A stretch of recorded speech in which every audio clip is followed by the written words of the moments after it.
Dear brothers and sisters, good to have you here in a windy day in Israel, overlooking the Sea of Galilee on the northern part of Israel.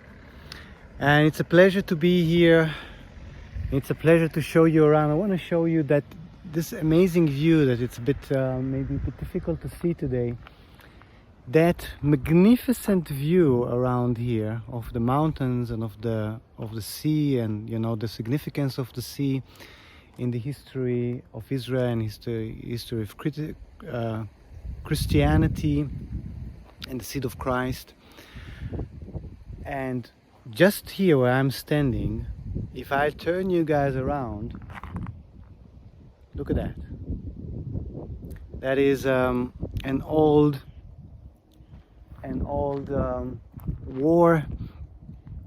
warplane, Mirage, that used to be part of the IDF, the Israeli Defense Force, and did its best and did a good job, and that came here to be as a memorial for a member of the community here, of the village where I'm staying, that died. And this is a memorial for him overlooking the Sea of Galilee.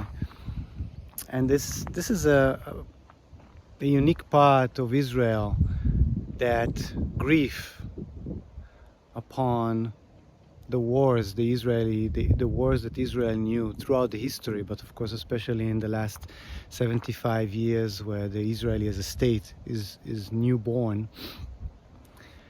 And this is common to see those military memorials, and they could be also adorned in the eye, because this is a memorial of war and of grief and of drama and of wound and of trauma.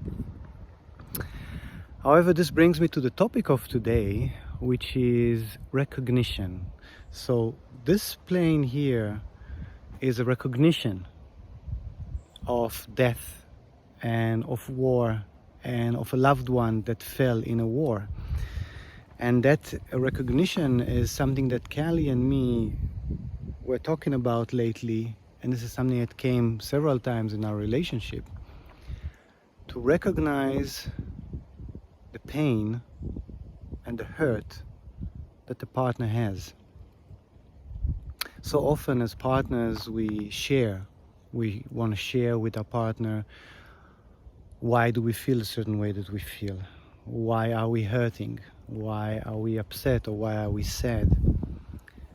And when we share that with a partner, the partner takes it personally. Most of the time it could be even directed at our partner because of a situation or because of the relationship. And then the partner takes that, of course, personally, and is hurt by that as well. And is trying to defend himself or herself, or he's trying to negate that. I wasn't trying to hurt you, or I was doing this and that, or but you did this and that's why I did that.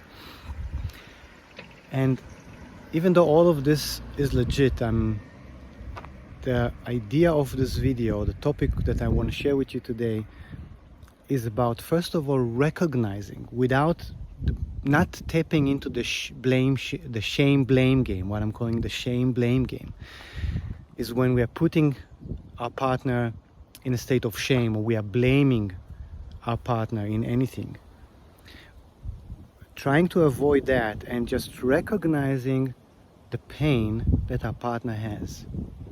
Right? If our partner came to us and is sharing with us about his pain and about his wound and about his misery and sorrow, before we jump into defending ourselves or into blaming the other person, trying to turn the things around, trying to protect ourselves. It's actually coming from a place of protection. I want to protect ourselves. I want to protect myself, and I want to make sure that you know that I wasn't doing anything on purpose.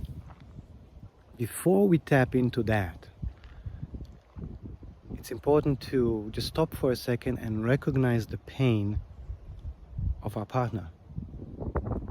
To say, yeah, I see you. I see you in that pain.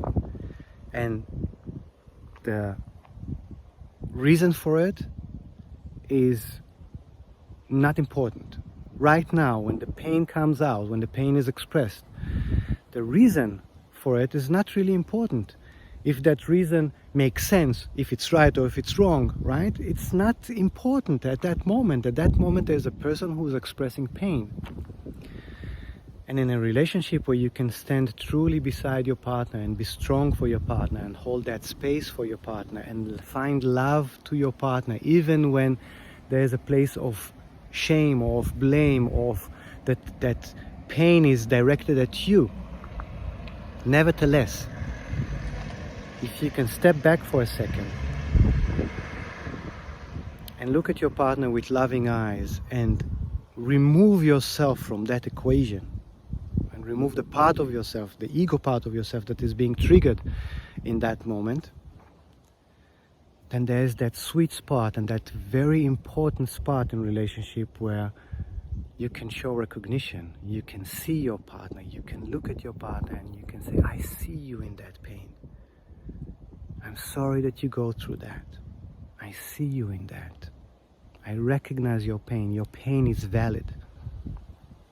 Because if we jump directly into defending ourselves and into saying, no, this is not how it was and you shouldn't feel that way, we are refusing to recognize the pain. We are telling the other person, you are wrong. You are not feeling what you're feeling. And actually, this is where the wound comes from when we were children. Then there was a parent or there was a person of authority that negated our pain, that told us, don't worry about it, or it's not a big deal, or come on, don't cry about it, right? How many times did we hear that as children? Where we just wanted to be accepted by this authority, or by our parents, or by society. We just wanted to be heard, that we are in pain, and that we need that comfort, and then we need that love, and that we need that moment of recognition. I see you, my friend, and I can tell you that I love you. And all is best, and all is good. And just look at that view, and make yourself whole again.